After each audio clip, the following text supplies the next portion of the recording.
Alléluia. Bonjour à tous, un bon dimanche à tous, malgré ces moments difficiles que traverse, n'est-ce pas, l'État d'Israël, Israël qui est l'épouse du Dieu vivant. Eh bien, nous continuons de suivre, n'est-ce pas, l'évolution de la situation. Et la question est de savoir que faut-il faire pendant ces temps. Que faut-il faire? Eh bien, nous nous retrouvons après la prière. Dieu d'Abraham, Dieu d'Isaac, Dieu de Jacob, Père éternel, Seigneur Jésus, nous te rendons grâce parce que l'espoir est toujours là. Et tu peux toujours renouveler le souffle de vie à tous ceux qui sont encore vivants, non seulement là-bas, mais aussi dans le monde entier et surtout ton Église. Nous venons vers toi aujourd'hui pour expliquer, Seigneur, comment ces choses se passaient avant. Et qu'est-ce que nous devons faire aujourd'hui? Qu'est-ce que ton peuple doit faire aujourd'hui pour continuer à exister? C'est pourquoi Saint-Esprit prend contrôle, amène toute pensée captive à l'obéissance de la parole de Dieu. Couvre le ministère ici par le sang de Jésus-Christ. Et toi qui me regardes en ce moment, sois protégé par ce même sang. Au nom puissant de Jésus, nous avons prié. Amen. Alléluia. Vous remarquez le démarrage très timide de notre émission aujourd'hui parce que ça fait exactement une semaine et un jour que le deuil frappe, que la mort frappe. Et nous sommes tout à fait du côté de Dieu, le monde entier étant sous la domination, n'est-ce pas, de Satan. Sous la domination de Satan, il y a vraiment des gens qui ont décidé de... La Bible parle des impies, n'est-ce pas, dont la condamnation est déjà prononcée. Ce n'est pas exagéré. Comment expliquer ces agissements où on se lève un jour, on traverse la frontière, on tue, on massacre les jeunes, les femmes enceintes, les vieux, les vieillards, on amène captifs, on tue tant que la réaction n'est pas de l'autre côté. Du côté de la victime, on continue de massacrer pendant 10 heures de temps, 10 heures et même plus. Ils massacraient le temps que l'armée intervienne. Vous comprenez, si vous suivez les témoignages d'après le carnage, vous allez pleurer. Vous allez pleurer. Et Israël a commencé à repliquer. Et puis, on voit comment le monde entier se tourne petit à petit contre la victime. C'est Israël qui est la victime. Vous comprenez? Bon, mais, écoutez, Israël est le choix de Dieu, nous l'avons vu. La prunelle de l'œil de Dieu. Lorsque tu touches Israël, tu as touché Dieu lui-même. Et tu vas, n'est-ce pas, subir les conséquences. Mais nous devons assumer aussi, nous l'Église, nous les enfants de Dieu. Lorsque Dieu t'a choisi, est-ce que tu n'as pas de devoir, des obligations? Tu les as, même si tu as l'amour, n'est-ce pas, entier de Dieu. Dieu veut que tu sois obéissant. Voilà, chers frères et sœurs en Christ. Continuez de partager ces enseignements et abonne-toi, toi qui tombes pour la première fois sur cette vidéo. Dieu dit dans sa parole que mon peuple est détruit parce qu'il lui manque de la connaissance. Vous savez, ça peut servir si le monde aujourd'hui avait vraiment la connaissance biblique et que pour peu qu'on pense qu'il y a un être supérieur qui a créé tout ce monde et qui est là et qui existe et qui est puissant, qui peut tout simplement souffler et le monde disparaît, qui est un peu de crainte, vous comprenez, on serait aujourd'hui tranquille. On serait aujourd'hui tranquille. C'est pourquoi Dieu a décidé qu'il faut qu'il y ait une fin du monde. Comme il avait décidé que le déluge aussi arrive et nettoie cette population méchante en laissant une seule famille, n'est-ce pas, Noé, ses 3 fils. Et c'est ça, nous descendons de cette famille-là.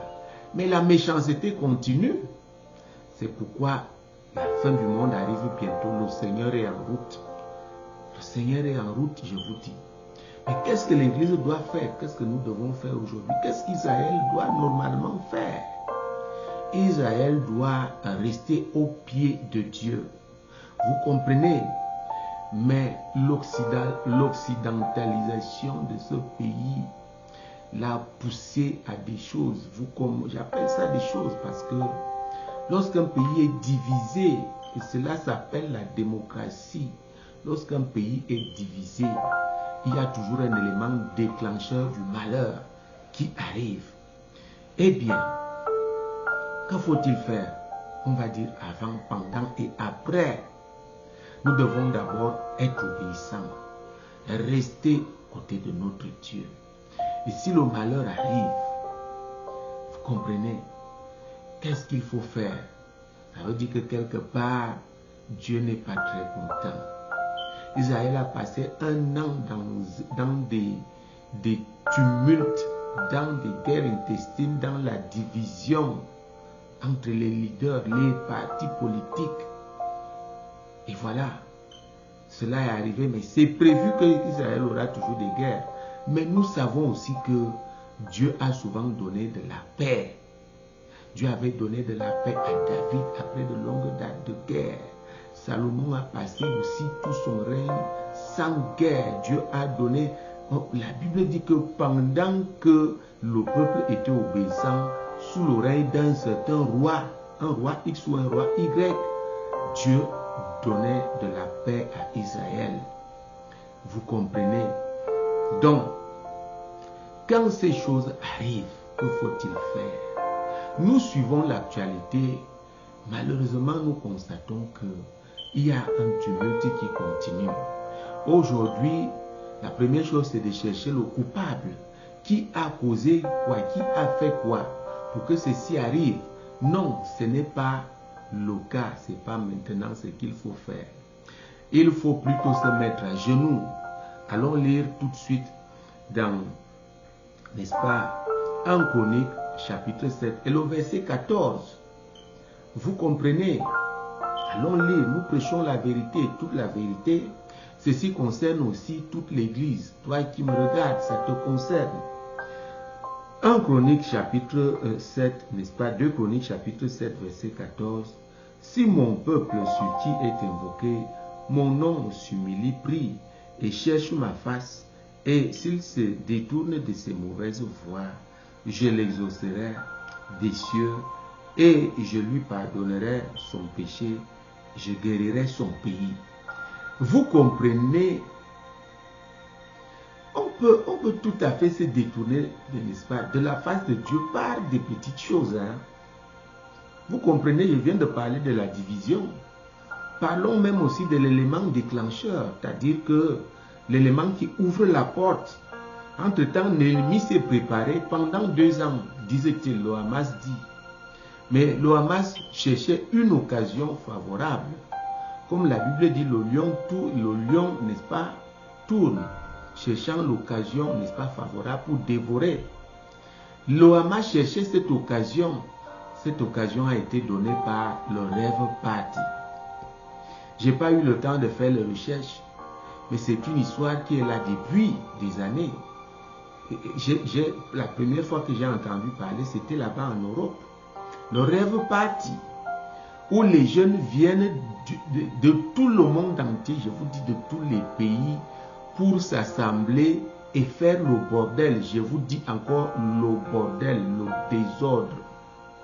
Le Rêve Party, parlons-en. Vous comprenez, c'est l'élément déclencheur. C'est vrai, je ne dis pas que c'est la cause, mais c'est une petite porte que le pays a ouverte en autorisant le Rêve Party. Et aussi les parents eh bien les parents sont aujourd'hui tout à fait impuissants. Devant une jeunesse, et à cause de cette modernisation, le monde aujourd'hui, c'est beaucoup plus les associations de ceci et de cela, et c'est ça, n'est-ce pas, que nous voyons, mais l'autorité parentale a disparu. Vous comprenez, quand les enfants vivent à l'Occident, le parent ne vaut plus rien, mais la base compte. Comment tu élèves ton enfant? Élèves-tu ton enfant dans cette affaire de rêve party, du désordre, du bordel, la fréquentation, n'importe où, n'importe quoi, n'importe qui? Non. Vous comprenez? Voilà. L'Israël est dans le tumulte depuis 1 an. Et l'ennemi avait vu cela. L'ennemi a commencé à se préparer. Il cherchait l'occasion. Vous comprenez? Il cherchait cette occasion, c'était quoi? Qu'il y ait un amas de population quelque part pour faire le plus grand nombre de victimes possible, amener le plus de captifs aussi. Et le rêve parti, toute une perversion, l'histoire que vous entendez là, a ouvert la porte. Pendant qu'il venait de fêter, il venait de se rappeler des anciennes guerres et des victoires. Tout le monde est fatigué, les téléphones sont fermés, les jeunes font le rêve party, la perversion. Si on vous montre une vidéo de ce qu'on appelle rêve party, c'est-à-dire que vous passez à cet endroit, tout ce que vous allez ramasser, c'est des bouteilles d'alcool, des paquets vides de cigarettes, des bouteilles de whisky vides. Vous allez ramasser de la poubelle, de la saleté, là où il y a eu le rêve party. Est-ce que ça là c'est de Dieu? Non. C'est pourquoi Israël aujourd'hui, ça peut aussi t'arriver. Israël doit d'abord se mettre à genoux, c'est la première chose à faire. Se repentir, se mettre à genoux. Nous tous avec Israël comme nous sommes en train de prier là. Mais qu'est-ce que nous regardons aujourd'hui? C'est plutôt encore le tumulte qui continue. Le peuple se soulève contre ses dirigeants. J'ai vu comment on a failli lyncher, je crois, la ministre de la Santé. Elle est passée à l'hôpital pour voir rendre visite, donner du réconfort. Eh bien, certaines personnes se sont levées pour dire, vous êtes où? Vous étiez où? Vous êtes déjà incapable de nous protéger. Mais je vais vous dire, c'est les mêmes parents qui ont envoyé les enfants au rêve party. C'est les mêmes parents. Quand ça s'organisait, ils étaient où? Vous comprenez, ce n'est pas un climat qui peut favoriser quoi que ce soit. Et Israël est en train de se préparer pour aller sur le terrain, pour couper la tête à l'ennemi. Parce que, effectivement, dans ce monde-ci, je comprends que les chrétiens aujourd'hui, le peuple d'Israël, pour avoir la paix, doit faire la guerre. Mais est-ce que ce climat qu'on voit là peut donc favoriser les choses? Non. Le peuple, tout le peuple doit se mettre à genoux. À genoux d'abord se repentir et invoquer l'Éternel. Ça ne sert à rien de prendre les autorités à partie. Je vous dis, c'est grave. Il y a un autre soulèvement. Nous devons continuer à prier pour que l'orthodoxie revienne, pour que ce que leurs parents faisaient, que cela se fasse aujourd'hui. Chaque fois qu'Israël était en difficulté ou en captivité ou bien malmené, Israël cherchait la face de l'Éternel et l'Éternel revenait. Il revenait. Israël invoquait l'Éternel. Vous comprenez? Nous pouvons regarder rapidement ce qui s'est passé à cette époque-là aussi. N'est-ce pas? Les Moabites et les Ammonites se sont levés pour aller écraser Israël. Ils étaient tellement nombreux, très nombreux, un peuple très nombreux. Pour vous dire, hein, on va dire que ce sont leurs cousins parce qu'en fait, c'est les descendants de Lot. Les 2 filles de Lot, vous connaissez l'histoire. Moab et Ben-Ami, donc des Moabites et les Ammonites, dont les voisins vers du côté de quand tu traverses la mer. Ils sont là ils se sont mis en route pour aller écraser Israël. Israël a eu peur. Une multitude. Et qu'est-ce qui s'est passé? Allons lire très rapidement 2 Chroniques chapitre 20, du verset 3 au verset 4. Qu'est-ce que le roi a fait? Et nous demandons aussi aux responsables politiques aujourd'hui d'Israël de faire la même chose. Hein? Dans sa colère, dans sa frayeur, Josaphat se disposa à chercher l'Éternel et il publia un jeûne pour tout Juda. Il publia un jeûne pour tout Juda. Et c'est ce que je viens de dire. Allons un peu, nous sautons un peu, nous arrivons, n'est-ce pas? Je viens de rappeler cette histoire. Quand Israël rentrait de la captivité de l'Égypte, et là, tous les reportages que je vois, tout ce que je vois comme débat, personne ne parle de ces choses. Qu'Israël revenait de la captivité où il est resté pendant 400 ans pour retrouver ses terres, là où il habitait avant. Vous comprenez? Et alors, ce sont les enfants de Lot, la descendante de Lot qui a barré la route à Israël. Lisons ici le verset 10. Maintenant voici les fils d'Amnon et de Moab et ceux de la montagne de Séhir, chez lesquels tu n'as pas permis à Israël d'entrer quand il venait du pays d'Égypte, car il s'est détourné d'eux et ne les a pas détruits. Israël était toujours avec Dieu. Israël, comme ce que je viens de vous dire là, cette guerre-ci, Israël n'a même pas livré la guerre. Israël revenait toujours vers Dieu. Qu'est-ce qui se passe? Il faut revenir vers Dieu et ne pas continuer les guerres intestines, les reproches. C'est toi qui as fait, ainsi de suite. Même l'Église doit agir comme ça aujourd'hui. Toi qui me regardes aujourd'hui, quand les choses arrivent, il faut revenir vers Dieu. Vous comprenez que le roi qui priait rappelle ça. Que nous ne les avons pas détruits parce qu'ils étaient vraiment avec Dieu. Ils cherchaient la route, ils trouvaient un peuple. Ils demandaient, est-ce que nous pouvons traverser? Nous passons seulement, nous ne nous arrêtons pas. Non, Moab a pris les armes et dit, si vous continuez à venir vers nous, on va vous détruire. Ils se sont détournés d'eux. Et ils se sont levés après qu'Israël se soit installé pour aller encore faire la guerre. Et vous comprenez que le roi lui-même, le chef, sera le premier à proclamer le jeûne, à prier devant l'Éternel, et tout le peuple est venu se mettre devant l'Éternel pour chercher la face de Dieu. Aujourd'hui, ce n'est pas fini. Israël compte les morts en terre, cherche encore les disparus, cherche à libérer ceux qui sont en otage, mais la guerre ne fait que commencer. Qu'est-ce qu'il faut faire? Il faut invoquer l'Éternel. Quand nous le faisons, quand vous le faites, voici ce que l'Éternel te répond.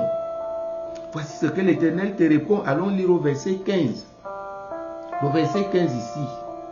Et Jachaziel dit, soyez attentifs, tout Juda et habitants de Jérusalem. Vous comprenez que c'est le même endroit. Et toi, roi Josaphat, ainsi parle l'Éternel. Ne craignez point et ne vous effrayez point devant cette multitude nombreuse, car ce ne sera pas vous qui combattrez, ce sera Dieu. Effectivement, quand les gens s'effrayent, il y a ce tumulte qu'on voit là. Il y a ce tumulte qu'on voit. Continuons la lecture au verset 17. Voilà la réponse de Dieu au verset 17. Vous n'aurez point à combattre en cette affaire. Présentez-vous, tenez-vous là, et vous verrez la délivrance que l'Éternel vous accordera. Juda et Jérusalem, ne craignez point et ne vous effrayez point. Demain, sortez à leur rencontre et l'Éternel sera avec vous. Vous comprenez? Maintenant, qu'est-ce qui doit suivre? Josaphat s'inclina le visage contre terre et tout Juda et les habitants de Jérusalem tombèrent devant l'Éternel pour se prosterner en sa présence. Voilà, chers frères et sœurs en Christ, voilà notre famille spirituelle, Israël. Voilà, cela doit être fait encore aujourd'hui. Cela doit encore être observé. Ce n'est pas trop la puissance militaire qui fait quelque chose, mais c'est Dieu seul, c'est l'Éternel seul. Est-ce que vous ne voyez pas que vos ancêtres étaient avec Dieu pendant ces temps? Ils combattaient très peu. Parfois seulement le bruit des bottes faisait fuir l'ennemi. Le bruit des bottes. Parce que quoi? Ils avaient fait un sacrifice, un holocauste, une holocauste. Ils avaient invoqué l'Éternel. La guerre est là, la guerre arrive, elle sera très dure. Peuple d'Israël, avant de faire quoi que ce soit, faites ce que l'Esprit vient de dire là. Vous devez d'abord le faire. Nous vous soutenons, nous sommes en prière.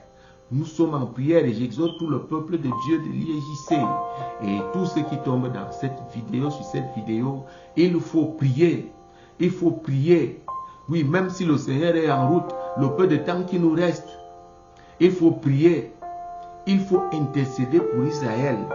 Et bien voilà, je vais vous laisser là et nous nous retrouvons demain, selon ce que Dieu va me donner, la journée de prière, lundi, demain. Nous allons encore prier pour guérir quelqu'un quelque part, délivrer un autre quelque part, et amener d'autres personnes au salut. Au nom puissant de Jésus-Christ, je prie que la paix règne parmi les enfants d'Israël, qu'ils s'unissent pour chercher la face de Dieu. Au nom puissant de Jésus-Christ, parce que l'ennemi ne dort jamais. Au nom de Jésus, la paix dans les cœurs, malgré la douleur, que la paix descende dans leur cœur, la paix descend dans leur cœur, au nom puissant de Jésus-Christ. Et aussi toutes les autres victimes qui ne sont pas impliquées directement à ces choses, au nom puissant de Jésus, que Dieu aide tout le monde, au nom de Jésus, nous avons prié. Amen. Alléluia.